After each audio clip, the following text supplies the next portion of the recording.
Mark Zuckerberg just had the best quarter of his entire career. Meta made almost $27 billion in profit in only 3 months. That's about $300 million a day, or $208,000 a minute. While you were watching this, Zuckerberg's company made more than most pigeons make in a year, but apparently the company is broken inside. Andrew Bosworth, his own second in command, told staff something. The mood at Meta is the worst it's ever been in 20 years. He's been standing next to Zuckerberg for almost that whole time. He's usually the guy defending Zuckerberg's decisions in public, and apparently Zuckerberg is the one to blame for all of this. So what did he actually do to his employees? And why would someone having the best quarter of his career need to do it at all?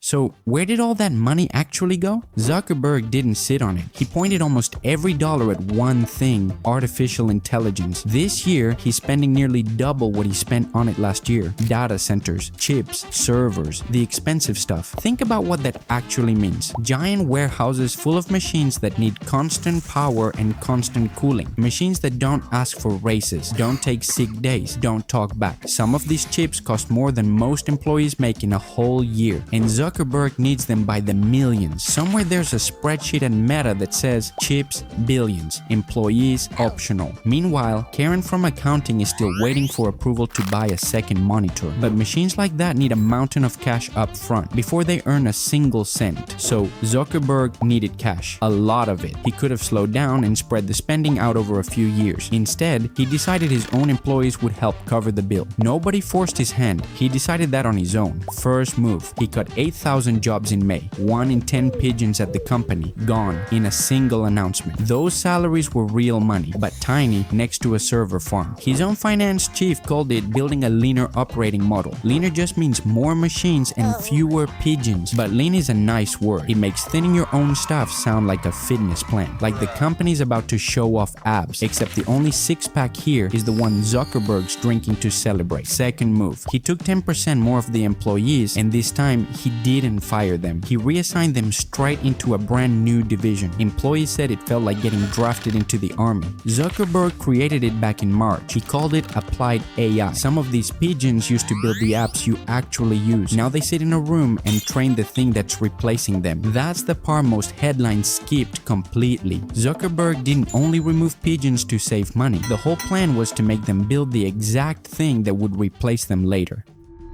So what does the Applied AI division actually look like once you're inside it? This is where things get darker. The job inside it was simple. Stare at data all day, label it, feed it straight to the model. One worker had a name for the place, literally a gulag. And the worst part? Meta was also running software on their laptop. It logged their keystrokes and every click. It took screenshots while they were working, quietly in the background. They saw you ordering your mom's birthday present during a Teams meeting, then suddenly saying, "Sorry, could you repeat the question?" But why did Zuckerberg do such a thing? To train the company's new AI agents. So now your own typing is training data, and once that information is inside the model, there's no asking for it back. Some employees started typing slower on purpose just to see if anyone noticed. Employees printed actual flyers calling it an employee data extraction factory. They started a petition too. Zuckerberg let it run. Nothing changed. Reporters asked the company to explain itself. Meta said nothing at all. Inside, his own deputy admits the mood is broken. Outside, total silence. It's like asking your parents where babies come from. Suddenly, everyone's busy. But watching workers wasn't enough. While Zuckerberg is asking for more of pigeons' time, he's also paying them less to hand it all over. In 2024, the average pigeon at Meta made $417,400. In 2025, $388,200. That's $29,200 gone in 1 year. While he's spending billions on chips. Part of their raise used to come in stock. Free shares, basically a bonus. He shrank that too. 2 years in a row. So even the employees who kept their jobs got squeezed. Bosworth even admitted it in his own memo. Leadership did an awful job explaining any of this. He said staff stopped trusting that their work even mattered anymore. And he sent it to the whole company. Wow. And here's the part that should embarrass Zuckerberg. Jensen Huang, the pigeon from Nvidia literally selling Zuckerberg the chips, looked at this whole blame it on AI excuse and called it lazy. Said any executive doing it is just out of imagination. If you didn't trust Pigeon, now you have real proof coming from the guy getting rich off the AI boom.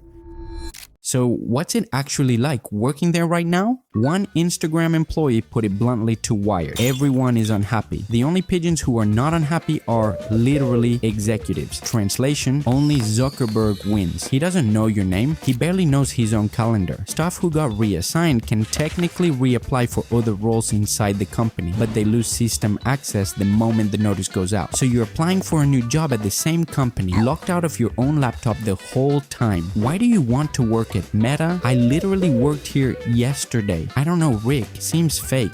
Some employees started quietly updating their resumes during work hours on a laptop that's already recording every single keystroke they type. So what was Zuckerberg's actual fix for all of this anger? He raised the budget for office snacks, travel and company offsites, and free swag for the next team event. Picture the all hands slide. Bullet 1, your pay just dropped. Bullet 2, at least you get more snacks. Your paycheck disappeared, but hey, the granola bars are unlimited and pizza on Fridays fixes everything. Employees are losing pay, and AI budget kept climbing right past it. Zuckerberg's answer to a trust crisis was more snacks in the break room. Can we add baguettes to the budget? A few years ago, landing a job at Meta was the dream. You tell your parents, they'd actually be proud. Free food, free laundry, stock options that looked like a lottery ticket. New grads used to beg for the interview. Now they see the layoffs. They hear about the gulag, and panic skips straight past the whole dream job part. Bosworth says the goal is to be the best place for the best pigeons, a place where they can do their best work. A lot of those best pigeons are the ones still stuck in that room feeding the model. That's their best work now. So what actually happened here? Zuckerberg didn't run out of money. He actually had the best quarter of his career, but he simply decided his own workers would fund the next one instead. Their jobs, their labor, their keystrokes. All three pointed at the exact same machine, one specifically built to need fewer of them over time. He had options, but he chose this one. Blaming AI is just the easier story to tell. AI made me do it is becoming the new "the dog ate my homework." And Zuckerberg is not alone. Amazon, Microsoft, Alphabet, together with Meta, they're planning to spend something like $725 billion on AI this year. That's a 77% jump from last year. And while the money pours into chips and data centers, tech companies cut more than 118,000 jobs in 2026 alone. Split that $725 billion between the 118,000 workers who got cut, and each one walks away with about $6 million. Instead, it's going to chips. So no, Zuckerberg's not the only one doing this. Welcome to the new Silicon Valley playbook. But here's the part that's actually about Zuckerberg. He's done this before. In 2023, he called it the year of efficiency, cut 21,000 jobs. Back then, the metaverse was bleeding money and Wall Street was furious. This time, best quarter of his career. So he's not fixing a company in trouble. That's the difference. And that's the part nobody's saying out loud. You can be the richest pigeon in the room and still treat your own pigeons like the cheapest line item in the budget. He didn't have to choose his own employees to bankroll this, but he did, and he's not done spending yet. At this rate, Zuckerberg's next employee might need a power cable instead of a coffee mug. And if you want to know why OpenAI will fail, click the video on screen now. Subscribe to Support Pigeon so he can finally afford to buy a loaf of bread.